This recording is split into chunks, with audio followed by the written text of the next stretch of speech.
I think I was grown up quite early to be able to take care of myself and always wanted to be in control of what I was doing. So that taught me a lot. And I think that also brought me to the American companies. At that point, I wanted to do something, leading something and really being able to drive and challenge myself on something. It was not actually the title itself, more of having to have a big responsibility. And I think it was Richard Branson that said maybe a couple of weeks ago, I know he's quoted before, but he thinks that everybody is born a preneur and we either then morph into intrapreneurs. So what's your view on that? You have to stop and think that maybe you are 3, 4, 5 times ahead of everyone else because of your mindset, because of the way you think. And you're losing people. If you continue on that, you will lose them. Hello and welcome to Confessions of a Successful Leader, hosted by me, Andrew Tallents, the self-coaching expert. In each episode of the show, we hear the insightful confessions of a successful leader who wants to inspire others to live their professional and personal dreams. I am always keen to hear your feedback, particularly in relation to the kinds of leaders you would like me to invite onto the show in future.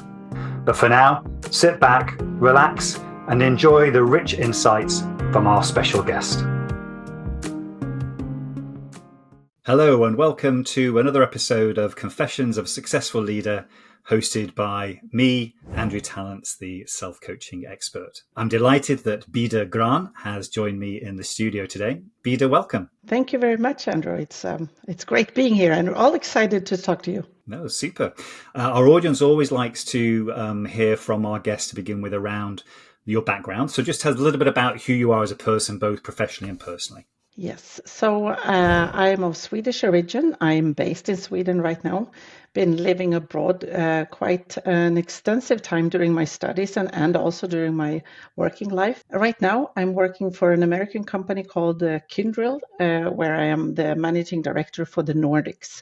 So covering 4 different cultures that a lot of people think are very alike, but there are a lot of differences and challenging, but in a good way. So extremely excited about what I do today. And my background is I've been really had the best time in my career is in American, very sales-oriented companies in a transformation. So in a nutshell, that's me, very sports interested and privately live with my family and horses and love whatever the horses and the four-legged friends of ours really bring to us. Absolutely. And who's your favorite horse? Have you got a favorite? No, I don't. We have Icelandic horses. That's what we have right now. So that's good. Super. We may come back to that later on. So thank you for the explanation of the background. And I'm really fascinated to hear this real experience around US sales organizations. We'll talk about that later. Let's go back to your earlier days. So a lot of the guests that come on the show, their leadership style is shaped a lot by what happened to them earlier in their life. So tell us your story about your earlier part of your life. Well, I was extremely determined and very much into sports, again, when I was a kid, so result-oriented. I wanted to win very, very clearly. So that has played a big part of my life. My father always told me that you will be in sales. And I said, no, I won't. And I tried the utmost I could, but then look where I ended, always in sales and leadership roles. So.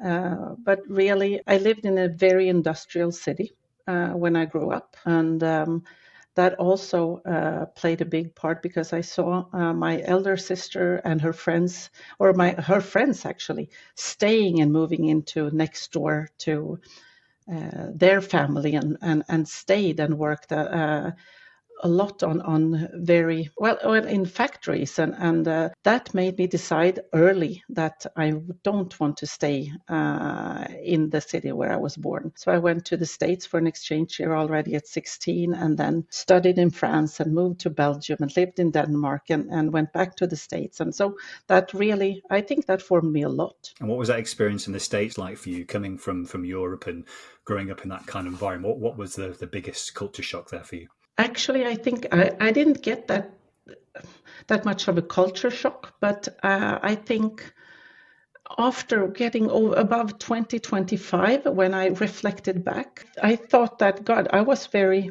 mature at the time because I was really open to really getting the American culture into me and wanting to be part of everything. So for me, I know it just brought the whole.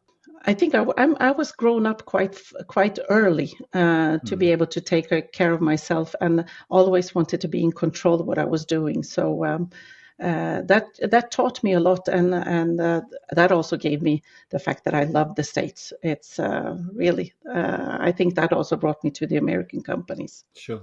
And talk to us a little bit now about this maturity at an early age and this ability to be resourceful and to be in control. Sometimes that serves us very well, and at times it can go against us. I think particularly in our early careers, it does serve us well. Just talk to us a little bit about the pros and cons of that. Yes, I thought at a very early stage, I thought I was gonna become, the president. I had a dream. Jan Carlson was at that point leading SAS. He wrote a book called Demolish, I think, the Pyramids. So really a very early leadership book that you should have a flat organization. And that influenced me already, I would say, high school up to university, and asking my sister. I came out there thinking I will become a director and I will lead a huge company right after university, and that, I think, not offended, but I think a lot of people looked at me and what the hell does she think she's doing? Excuse my French, but I had a clear.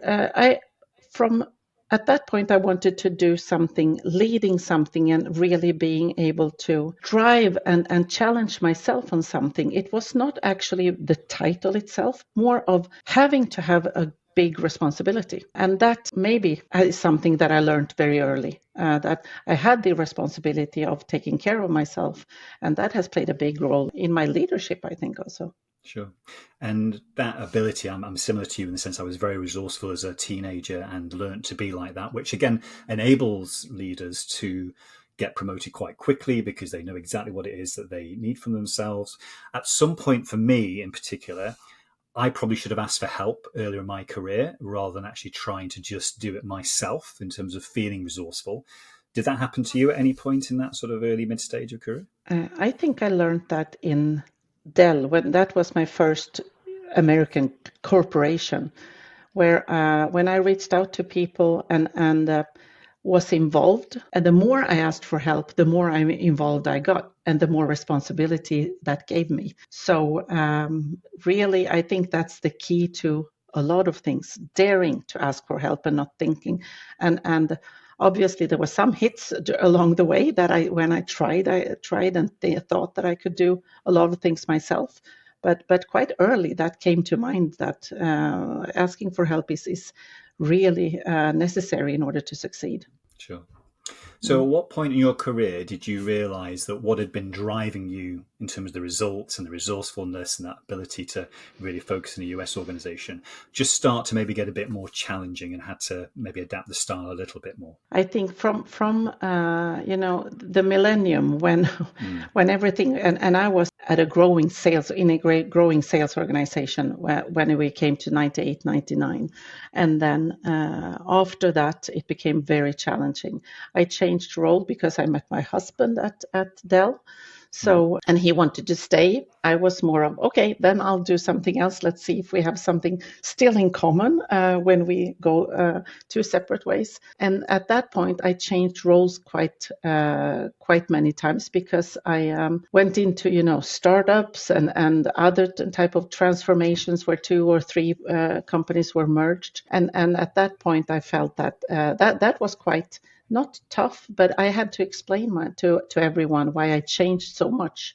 It's because I didn't really feel that this is where I belong and this is where I can really be loyal and drive the company, the culture, and reach the results that I wanted to gain. So during that, I was around, I would say 25, 26 at that point. Yeah. Sure.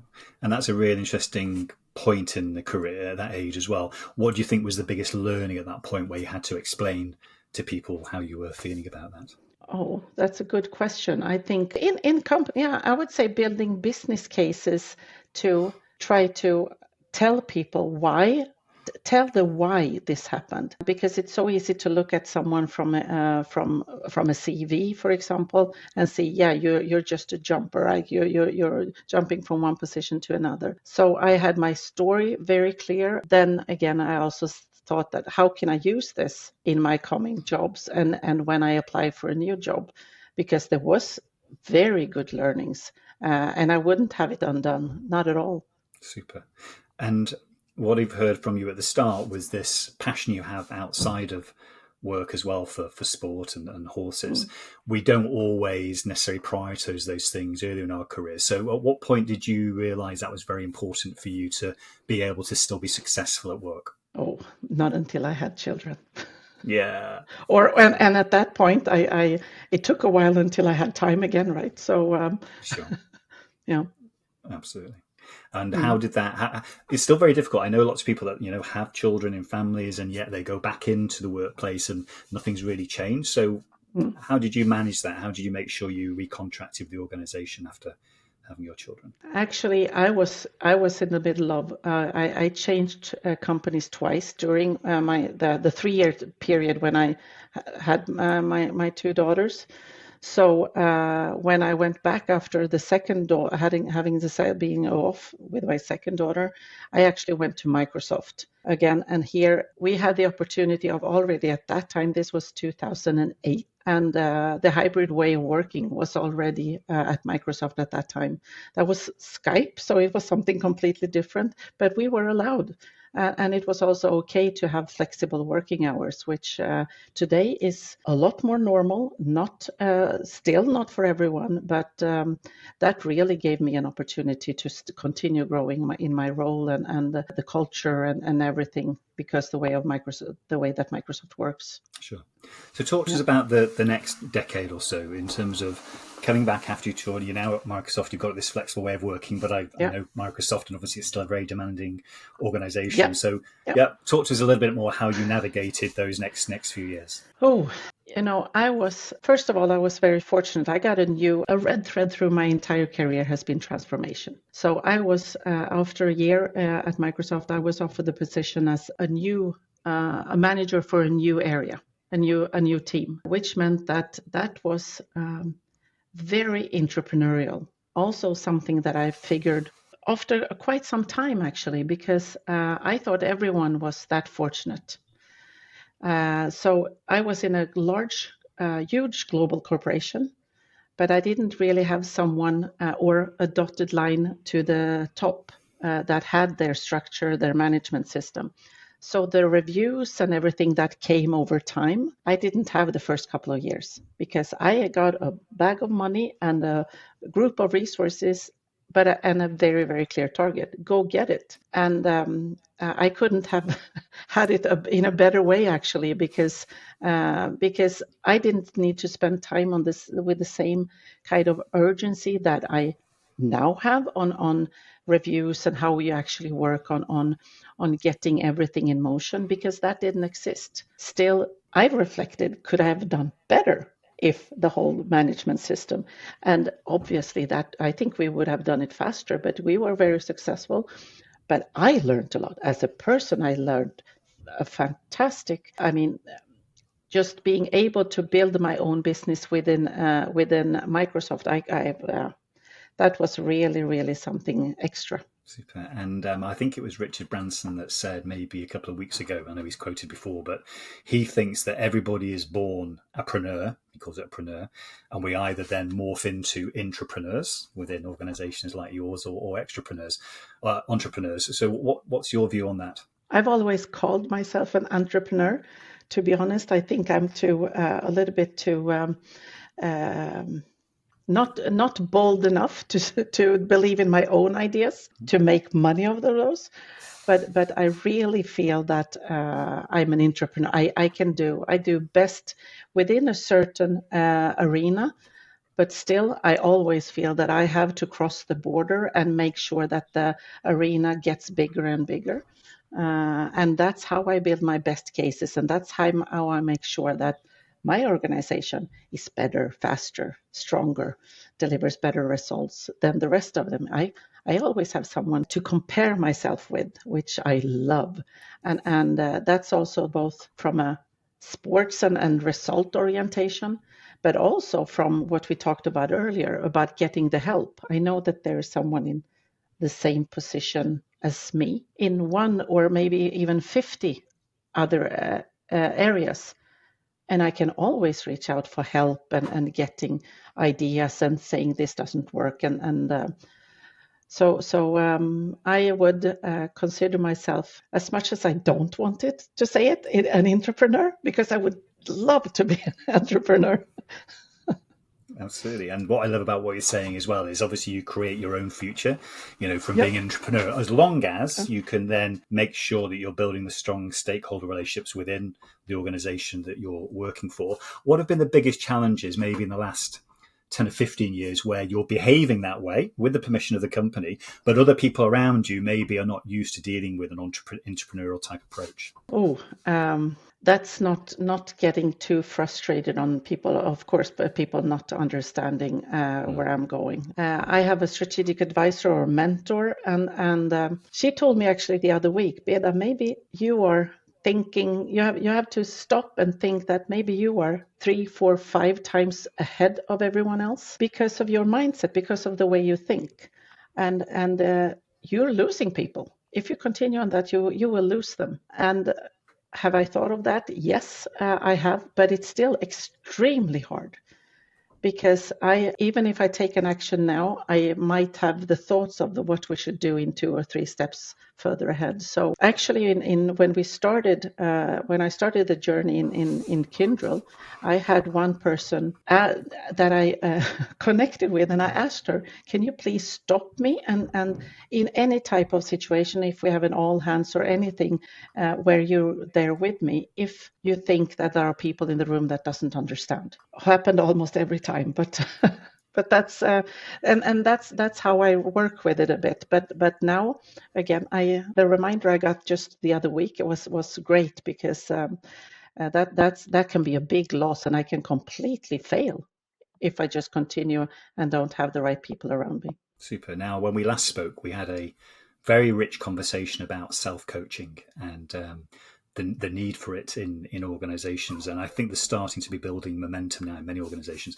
Just talk to us a little bit about your thoughts around self-coaching as a concept, and indeed how you encourage people to practice it. For me, one part of my self-coaching is the reflection. The first time I was really hit by it was with a former manager at Microsoft who told me, you need to take time off to reflect, and that's work as well. So that I think is the most important task in self-coaching. But then also reflect with others and dare to ask for and maybe not always oral coaching, but really dare to ask the question of having people giving you feedback and use that as a reflection. I'm very good at asking people for feedback and all these tools and everything, and we have great tools at our company. But then again, I get the feedback, I say check, and then I don't really sit down and look at it, both good or bad. That I must become better at, and really using that type of feedback in going back, because what else could be better than the people that you work with give you feedback, as long as they dare to give you straight feedback. That's it. So yeah. Good. And let's explore that a bit more, because it's really interesting, I think, for our audience to hear your story about the competitive nature, the results orientation, the ability to work in US organizations in sales transformation. And yet what you're saying is the way to be even more successful is to take time out to reflect. Mm-hmm. And that means slowing down and almost stopping, which some people will think, hold on a minute, well, how are we going to achieve our results? So just tell us a bit more. How do you reflect? What works for you in terms of the way that you reflect? But I always come up with the best ideas when I'm out walking, without a pen, without without a mobile or anything. And then it's a hard time sometimes to remember what I come up with. But that's it. Really doing something different. And obviously, I mean, we should put the mobile away when we go to bed, but going to bed, waking up in the middle of the night, and just coming up with his greatest idea. So, but also, of course, sometimes when I am with the horses, when I go out, when I do something completely different, that's the best time of reflection and really thinking about nothing and doing nothing. But when I sit down then at work, then the idea can pop, just as if I rest a bit. And I 100% sure that we do it far too seldom. We invest far too little time in just taking time off, and then the ideas will come, or the solutions. Yeah. Absolutely. Another element of self-coaching, which some organizations have embraced, is based around the work of Shazad Shamin in terms of his positive intelligence work. And his mindset theory is, if we stay positive of mindset and be much more discerning about situations as opposed to judgmental, we will always make better decisions. I'm interested how you try and maintain a neutral or positive outlook as opposed to when we become negative, because we're human beings. How do you try and maintain that positivity? I have a rule that I think has become obvious to most of the people internally, and that's always starting with a good message and ending with a good message. So ros, ris, ros, that's a rose and some rice and some rose. I don't know if we say that in English, but that's Swedish. And for me, that's important in every type of meeting. My manager would think that I tell me that I sometimes take over his meetings in start. He wants to give a message, and then we have a review, or we have any. I mean, I start always the meeting with, remember what we have done, this and this and this and this. He horses the team and then get the team really excited, and does not sit and be afraid of, this is a review, how should we respond to different things.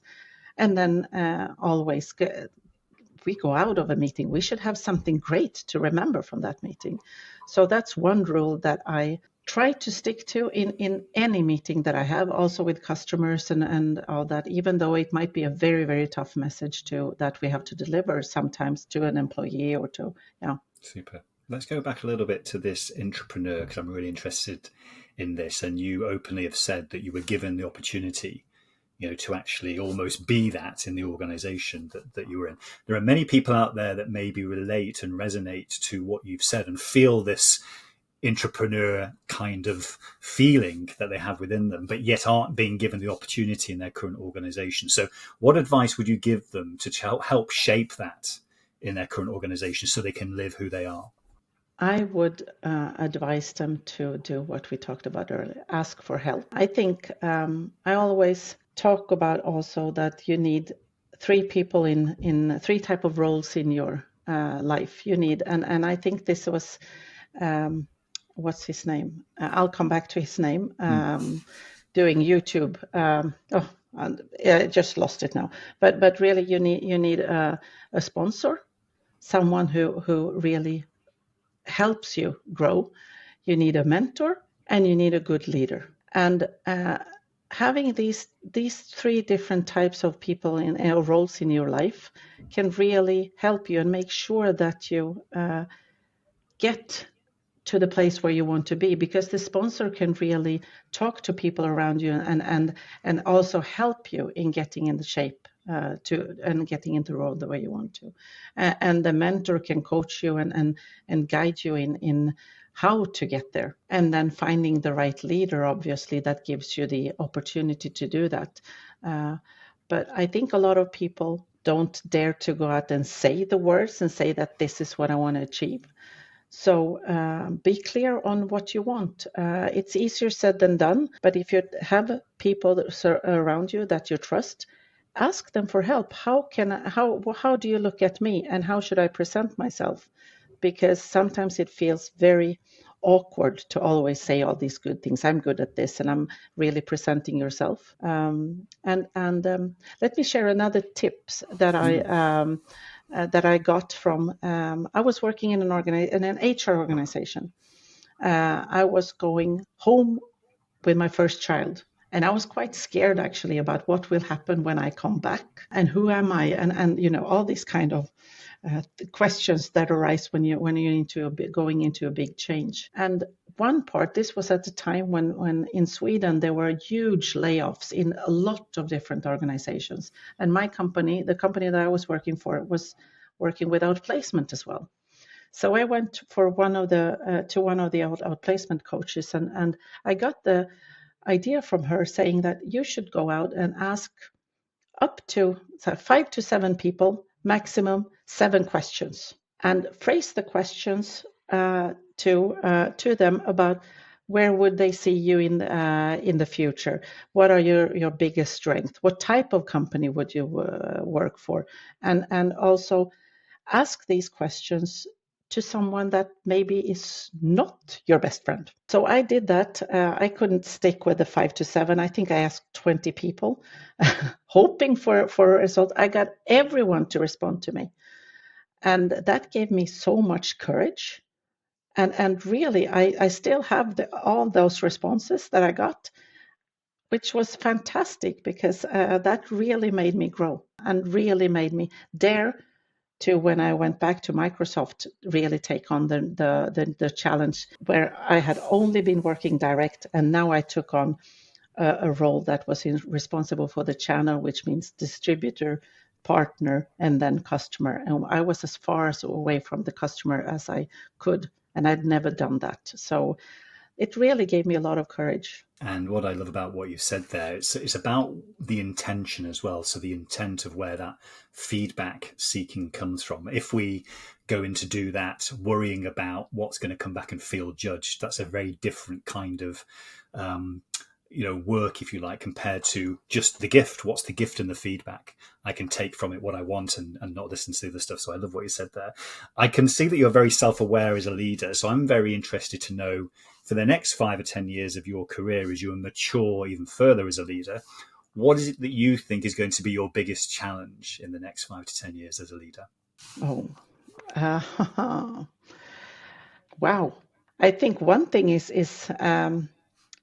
but this has always been one. What am I going to do next? I tend to live here in the moment. Even though I say that I think of steps ahead, that's not for me. That's for the organization where I want to take what I'm doing. So that's and right now a challenge, and that has always been a challenge for me, because I tend to find the best out of the situation right now. So even though I hope it's not a challenge right now for anyone. I hope I can stay here because I'm enjoying it so much. But really, if you dared me and ask what would you do, I right now that would be very, very hard to say. As a leader, now I've been in a very transformational journey. I think we will always stay there, but the speed of it will both hopefully it will slow down from where we are today, because we've just created a totally new company with 90,000 employees, right, globally.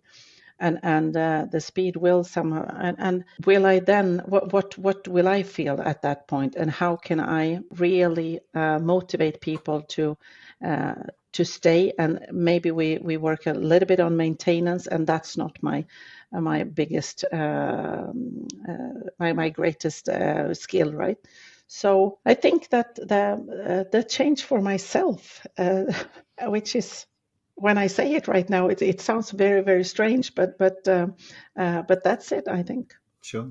And one final question for me before we finish today. But the people that have worked around you, the people that have worked for you, the people that have invested time and energy and money in the kind of projects you've been involved in, what legacy do you think you would leave for them when you're gone? What is it they will remember about you as a leader? About me as a person, you mean? As me as I have the just go do it mentality, and everything is possible.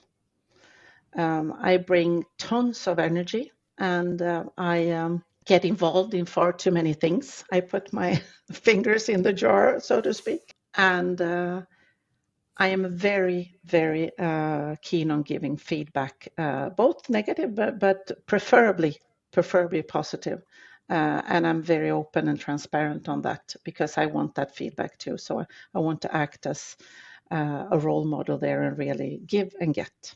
Super. Well, Beda, really enjoyed having you on the show today. What's really resonated with me, which I think will also with the audience, is this early background you had in terms of competitive sports and that drive and the courage to go to a different culture and actually thrive and have done through those years, and yet also had that self-awareness to know that reflection is absolutely critical for you to maintain success. I think that really will stay in the minds of our audience. So thank you once again for coming on the show today. Thank you, Andrew. And, this is also part of a reflection. So I encourage everyone else to, if you're challenged to go on a pod, do it. It's not scary, or it can maybe scary, but it's a reflection, and it's a good time to reflect and learn about yourself as well. So thank you very much for having me. Thank you. I hope you enjoyed this episode of Confessions of a Successful Leader. You can access all previous episodes of the show at confessionsofaSuccessfulLeader.com. If you are interested in finding out more about conscious leadership and self-coaching, just type in Andrew Tallents into LinkedIn or your favorite browser, and you'll find my contact details and all the content that you need. Until next time, don't forget to stay present, curious, and above all, conscious.